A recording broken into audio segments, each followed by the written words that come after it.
زه مجرم نه یم، مدعي یم. لیکوال عالمزیب مسید. ژباړن عمر اندیش. لوستونکي مرسل احمدزی. زه دا څنګه ومنم چې دا یو ریاست دی؟ نن د فبرورۍ 23مه نیټه ده. په زندان کې هرو 2 اونیو کې د زندان د څار اداره ګرځي او د زندانیانو شکایتونه او غوښتنې اوري او تر یوه حده د ستونزې په هواري کار یا عمل کوي. خو زما دلته هم هیڅ غږ نه اوریدل کیږي او هیڅ ستونزه مې نه هواریږي. نن د شنبې په ورځ بیا چې د دوی د ګرځېدلو ورځ وه، د تیر په څیر مې خپل شکایات بیا ورته تکرار کړل چې نه هم د لوستنې لپاره ماته څه کتاب یا اخبار راکول کیږي او نه هم له دې تورې کوټې تر اوسه ویستل شوی یم. هغوی د ستونزې د هوارۍ کیسه وکړه، خو عمل نه. زما لپاره دلته یو بل ځور پر زندانیانو د تشدد یا ظلم کول وو. دلته زندانیانو باندې ظلم کیږي او له دې لارې ترې پیسې په بډو وهي. د پیسو د اصولي وروسته یې یو څه آرامه پرېږدي او هغوی چې پیسې نه لري د نهایت سخت ظلم او تشدد ښکار ګرځي. او دا هرڅه ما هره ورځ په خپلو سترګو لیدل. زما پر خپله بېوسي غوسه راتله. خدایه، دا څه حال دی؟ کاش زه دې د دې تورو تمبو شاته نه وای غورځولی او دومره وس دې راکړی وای چې د دې ظالمانو ګریوان ته مې لاس اچولی وای او پوښتلی مې وای چې ستاسو د پلار پیسې پرې قرض دي، که ولې یې دومره په بېرحمۍ د پیسو د نه ورکړې په صورت کې جزایي کوئ؟ آیا زندان خپله یوه سزا نه ده چې تاسې پرې لا نورې سزاګانې مسلطې کړي دي؟ د پولیس څومره بې حسه دي؟ ما ته یوه کیسه را یاده شوه چې په هغه کې هلک له یوه مشر پوښتنه کوي چې هغه کوم بوټی دی چې وده کوي خو لویږي نه. مشر ورته وایي چې دا د بې حسۍ بوټی دی. پولیس رښتیا هم همداسې بې حسه دي. د زندان د پولیسو پر حال به څه وژاړو؟ په دې ملک کې د هرې دریشۍ والا په څېره باندې بې حسي له ورایه ښکاري چې هر یو ګورو پر خپل هیوادوال ظلم کوي، عزت یې لوټي. زه څنګه ومنم چې دا یو ریاست دی؟ ریاست خو هغه وي چې ادارې ولري او د هرې ادارې حدود او کار معلوم وي او د هرې ادارې هڅه دا وي چې د دې ریاست تر چتر لاندې اوسیدونکو لپاره څنګه ممکنه سهولتونه او د ښه ژوند کولو اسانتیاوې رامنځته کړي. یعنی ریاست د خلکو لپاره جوړیږي، نه دا چې خلک د ریاست لپاره. د دې ریاست 80 کاله پخوا لا هیڅ څرک او نښان نه و چې بیا رامنځته شو. د 25 کالو نه وروسته د همدې ریاست یوې برخې خلکو پریکړه وکړه چې په دې ریاست کې زموږ لپاره ژوند کول ممکن او آسان نه دی. بیا که هر څومره جبر هم وشو، خو نړۍ د یوه نوي ملک او ریاست نقشه ولیده. دا څه نوې کیسه نه ده.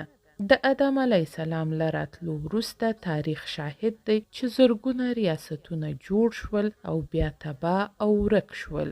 هغه ځمکه چې د انسان خېټه یې مړه ساتلې، انسان پر همدې ځمکه عبادت وکړ.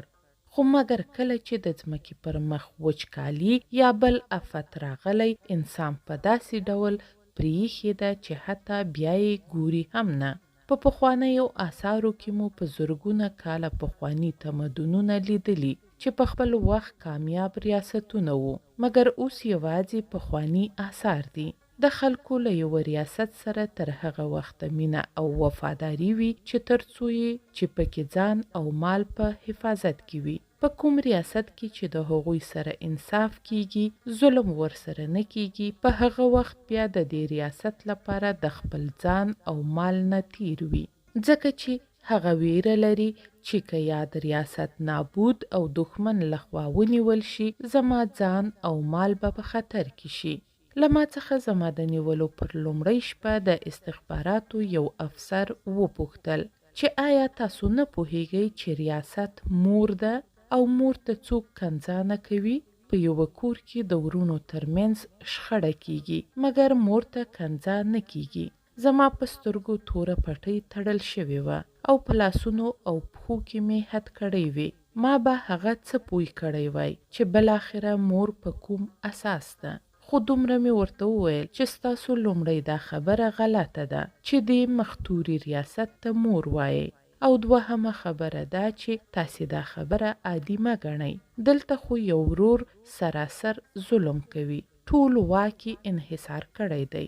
زه د منظور پښتین ملګری، د باچا خان او خان شهید د لارې لاروی، د جالب او فیض ټولګیوال، او هغه د پرویز مشرف ملګری، د ضیاء الحق او یحیی خان په څیر د بدمعشانو لاروی. زما سترګې تړلې او پلاسونو کې حد کړی، او هغه کار کوي چې د کلونو راهیسې زما له قوم سره کیږي. ځکه قتل هم شم، زما سوال خو به همغسې وي چې زه څنګه ومنم چې دا یو ریاست دی، داسې یو ریاست چې دوه ګوني معیارونه شتون پکې ولري، چیرته چې 3 ځلې وزیر اعظم کیدونکی کس نواز شریف زندان ته لیږل کیږي، مګر د لکونو انسانانو قاتل او د قانون ماتونکی پرویز مشرف له سزا خوندي وي. آخر ولې؟ دوی وایي چې پرویز مشرف ته په سزا ورکولو سره د پوځ مورال زیانمن کیږي. آیا د نواز شریف په سزا سره د پارلمان مورال نه زیانمن کیږي؟ خلک به وایي چې زه د حساب ورکونې خلاف یم، خو زه د انتخاباتي حساب ورکونې خلاف یم.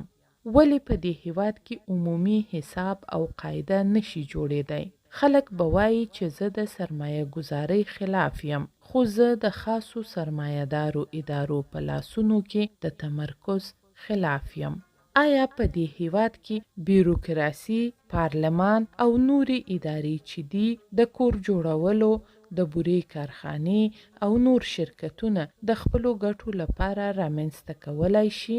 خلک به وایي چې زه د قانون د حاکمیت خلاف یم، خو زه د خلکو لپاره د قانون جوړونې د عمل خلاف یم. په کوم کې چې یو ښاري اوسیدونکی په میاشتو بې درکه کیږي، خو که د همدې کس د نوم وړاندې د ډګرمن یا افسر توری اضافه وو، نو د هغه سره هیڅ کله دغسې نشي کېدی. د لوړ او ټیټ دا قانون به څومره دوام وکړي؟ یوه اداره چې غوره جوړه شوې واوسي، نو د ځان لپاره قوانین هم ټاکي. که قانون نه وي، نو د قانون خلاف هم پرمخ تللی شي. هغه څوک چې بهرنۍ تګلاره جوړوي، په داخلي ډول هم د حاکمیت اخیستلو او وړلو ځان حقدار ګڼي. هر څوک چې یې خوښ شو وطنپال یې بولي، او هر څوک چې یې خوښ نشو غدار یې بولي. زما خبرې به سختې وي، خو که د دې سوالونو ځوابونه ونه موندل شي، د هیواد پرمختګ ناشونی دی. دلته کیدونکی ظلم او ناانصافي به یوه ورځ دومره لوی ښامار جوړ شي چې د ظلم په ګډون به هیواد هم له ستوني تیر کړي. د دې ملک یوه طبقه راپورته شوې ده او نورې هم په راپورته کېدو دي، د چا چې ژوند، شواک، روزګار او عدالت ته لاسرسی د هیواد له نورو سره توپیر کوي. هغوی د همدې هیواد پاچا جوړونکي هم دي او همدلته د سرمایه گذارۍ په تخت ناست دي. هغوی د کاروبار ټولې چارې خپله پر مخ وړي او د هغوی په وړاندې د عامو کاروبارونه په ټپه ولاړ دي. معلوماتو ته به یوازې دوی لاسرسی لري او له دې معلوماتو د ځان لپاره ښه ګټه پورته کوي. دا به د یوې طبقې خلک وي، د چا چې له پوځ سره به اړیکه ووسي. د دوی له وجې به د 230 میلیونه خلکو د ژوند کچه راټیټه شي. پاتې ادارې به فلج شي. د دوی یوازینی کار به د عامو خلکو نه پرېښودل وي. د پوځ طبقې خلک خپله پرمختګ ته د ملک د ترقي په فکر ګوري، خو بالاخره به د عامو خلکو ناامیدي، معاشرتي اخلاق او سیاسي بحران به دومره زور واخلي چې یوه زوروره چاودنه به شي او د ریاست ټولې اجزاوې به ختم شي. د یو ټولنیز سیاسي فعال دا ذمہواري ده چې حقایق بیان کړي په دې هیله چې شاید خپله قبله سمه کړای شو. ما ته وویل چې ما هغوی بدنام کړي دي، مګر رښتیا خبره دا ده چې ما هیڅوک نه دي بدنام کړي او نه هم د دې پروا ساتم چې په دې حقایقو سره د چا بدنامي کیږي. زه یوازې دا وینم چې زما خاوره چې نن له بربادۍ سره لاس و ګریوان ده د دې ذمہوار څوک دی. زه به د دې ذمہوارانو نوم هم اخلم او زما د وطن د بربادۍ اړوند حقایق به هم په ښکاره بیانوم. بیا که دا خبرې پر تاسو بدې هم لګي زه یې پروا نه ساتم.